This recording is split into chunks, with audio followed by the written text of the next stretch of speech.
Right, Sue here again from Sue's Dolbrodmaeth kitchen today, and I'm going to make my own bread.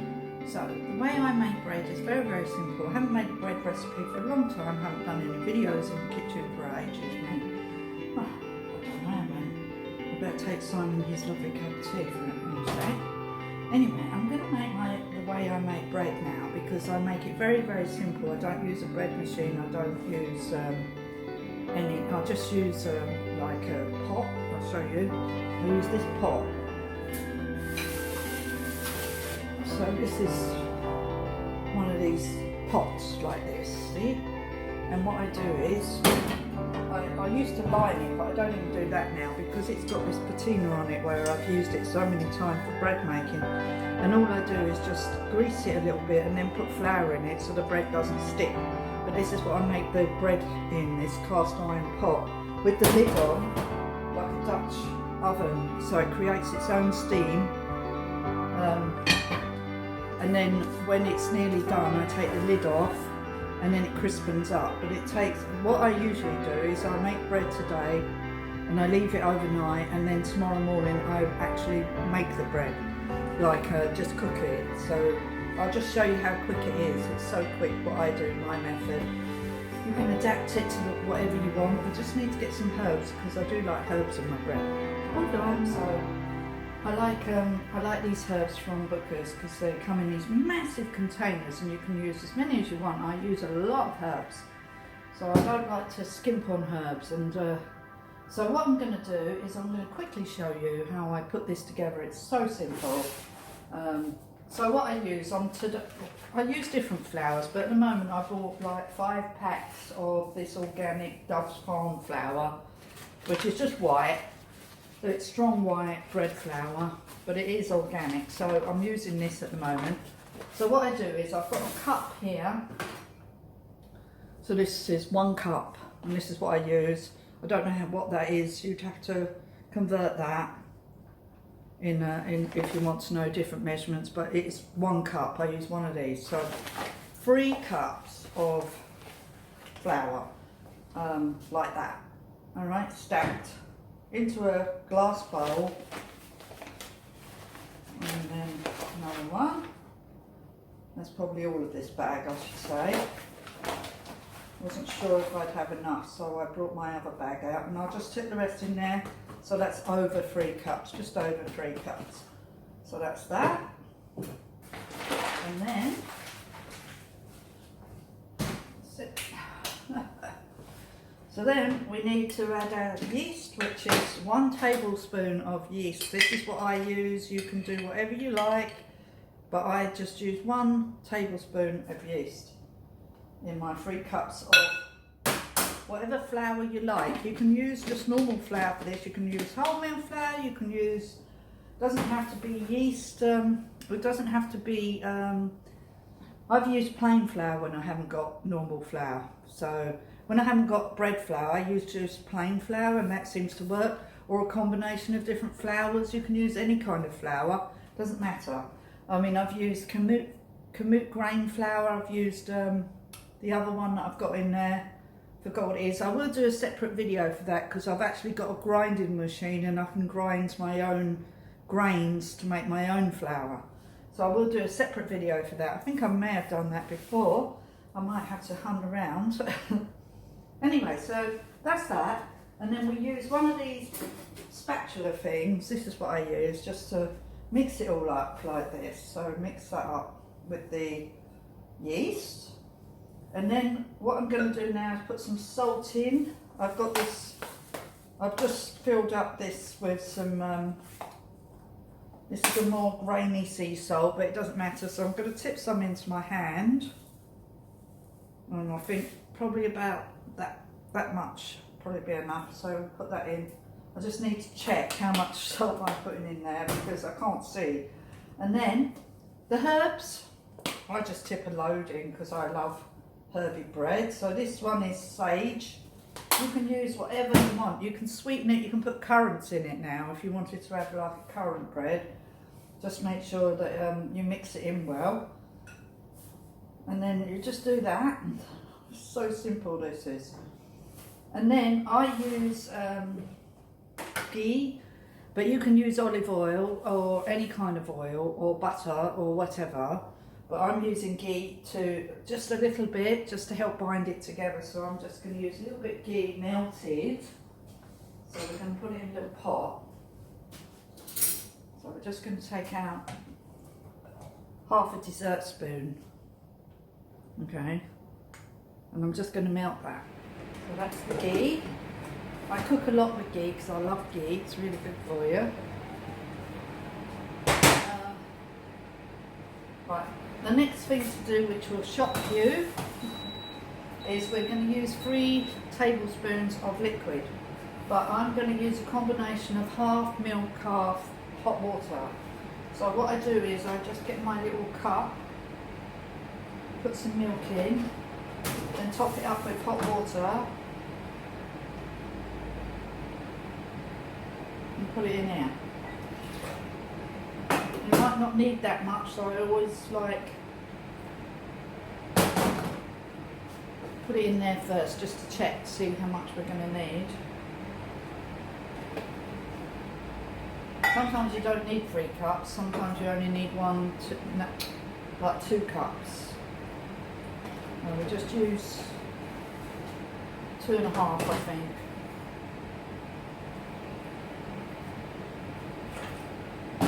That's that. Ghee. So I'll put the ghee in now.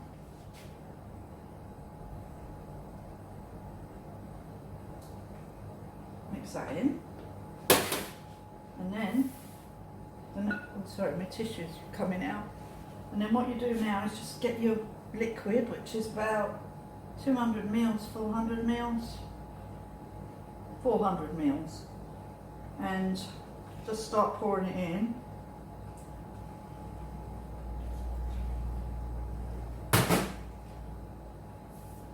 Mix it in.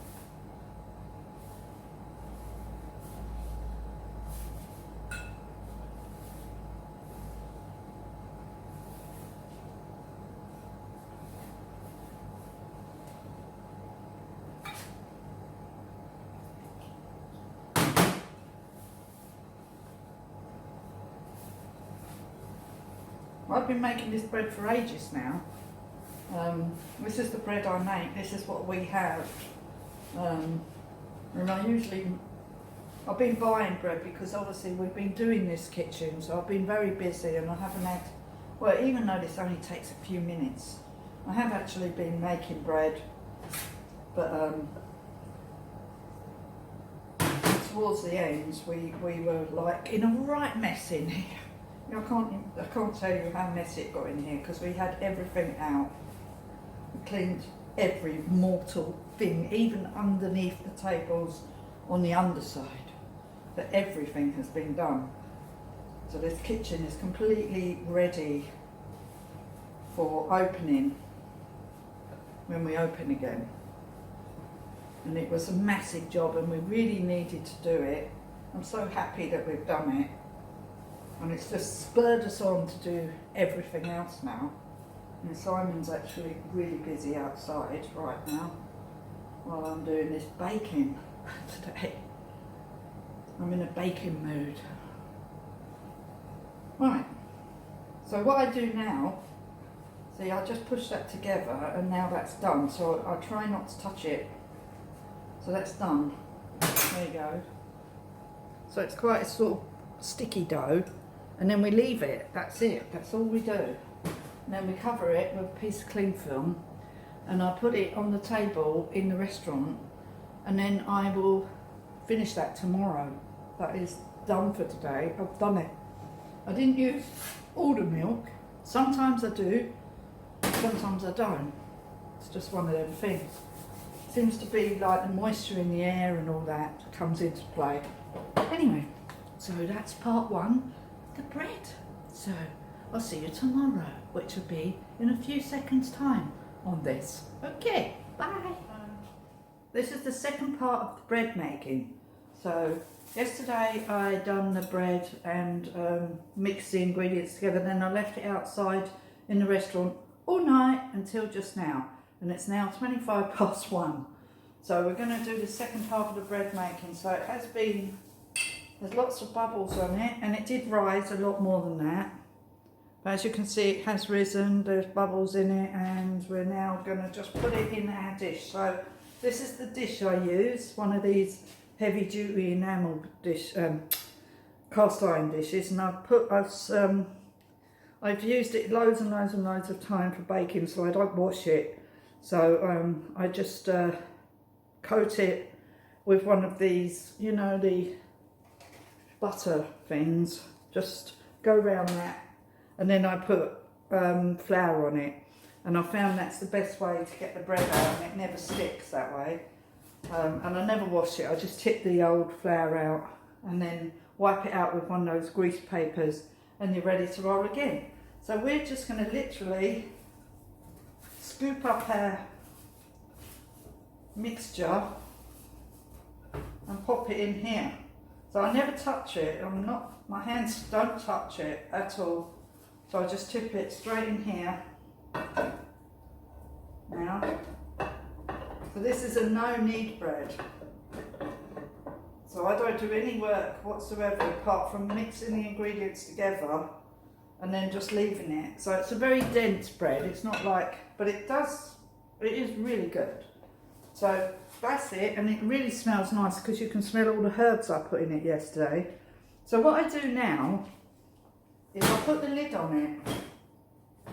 So, and it creates its own steam, you don't have to do anything else, just put it in the oven on a very low heat, which I have warmed up, and I will put it on the bottom shelf on our oven, because our oven is very hot. So I will leave it in there, and what I normally do is I leave it for about an hour or so. It's on a very, very low heat, and what you're doing now is steaming it. So you're steaming the bread and you're letting it rise again. So this is why you put it on a very, very, very low heat, so it can prove again inside the oven, and then it rises, and then when after about an hour or so, or an hour and 15 minutes or something like that, take the lid off and then let it brown off, because by then the actual bread is cooked, and all you need to do is sort of crispen it up and, you know, give it a nice crusty top, and yeah, and then we just slice it on our slicing machine. So that's what we do. You could just use a knife to cut the bread. I will show you the next process once the bread is done. Okay, so that'll be an hour and 15 minutes, but in this time it will be done now. So here again from Dolbrodmaeth kitchen, and we're going to take the bread out and see what's happening. Okay, let's have a look.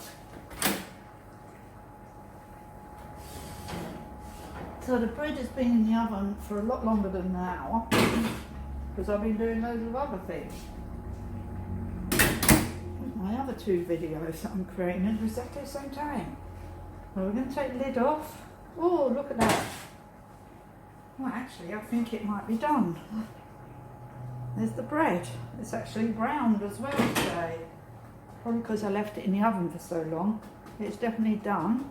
So we will just tip it out onto our rack, which we have over here. Here's the rack. So we're just going to tip it onto there. There you go. So there's the flour on the bottom. Oh, you can't see. Oh. Tip it this way. There you go. There's the bread. Nicely cooked. Has flour on it because, as I said before, there's flour in the thing. There you go, you can hear it's nice and hollow. So we will cut it shortly. Not yet, because it's a bit too hot. So we'll let it cool down and we'll come back and we'll cut a slice, shall we? Okay, there's the bread. Here's the bread. We're going to slice a piece of bread now. So I've got my knife. And we're just going to take the edge. So hear that nice crunching? Great. There. Look at that. That's beautiful. Nice and dense. There's loads of herbs in there. You can make fruit bread, you can do whatever bread you like, but this is like one of my favourites is the herb bread, the sage bread. I really like it. So I've got butter here. I'm just going to put some butter on. There we are. Just put a bit of butter on there. Yeah. This is Welsh butter, by the way. I really like Welsh butter. Yummy, look at that. If you don't like butter, I'm sure there's lots of spreads out there you can use. And there we are, so we're just going to eat it now.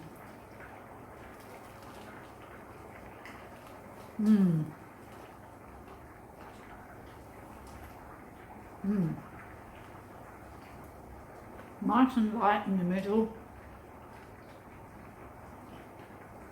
and nice and crispy on the outside. It makes for really good toast, and no sugar in it, so sorry.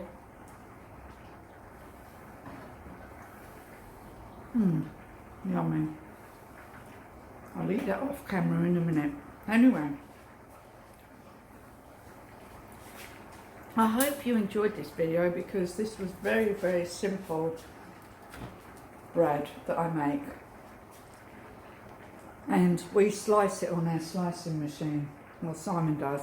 And we only have very thin slices of it. You could have doorstops if you want. I mean, it's so easy, and you just put it in a little pot. You don't have to mould it or anything. Just throw it in there. It sorts itself out with shapes and stuff. But it always comes out this round shape because the pot is round. So, but it is absolutely delicious. I hope you enjoyed this video. Please let me know how you make your bread. This is so simple. You can just make it the day before. I just put it on the table. My restaurant isn't hot at all, and it rises anyway. I leave it, and then the next day I just come in here, I bring it in here, and I cook it in the morning, and it doesn't take long at all. I did cook it quite a long time because I was doing other things as well, but it usually takes about an hour on a really, really low heat, and then halfway through you usually turn the heat up and let it finish off. But I didn't even have to do that today because I left it in the oven, and it won't burn it because your oven's so low, and you've got it inside this pot which won't let it burn basically. So I'm really happy with that bread, and I hope you like bread. You can make cheese bread and cheese and onion bread. You can make all sorts of bread. You can make beetroot bread so it's nice and red. You could make like a beetroot bread and then it would look bloody for Halloween maybe. You could make sun-dried tomato bread. You could make fig bread, date bread, any kind of bread with this recipe. You just throw in what it is. I make currant bread as well because I like currants, and you just have to make sure that they're spread out and make sure they're, you know, well in there, because so they don't all drop to the bottom. So make sure that your mixture is sort of, when you mix it up, when you put it in the pot, just make sure that you've mixed it a couple of times with your spatula. I don't actually touch the bread at all with my hand. Anyway, thank you for watching. Now please like and subscribe to my channel, and let me know if you like this video and if you would like to see me make any other recipes. So just leave a comment below. I would love to hear from you, and I'll see you again soon in the next video. So bye for now. Bye.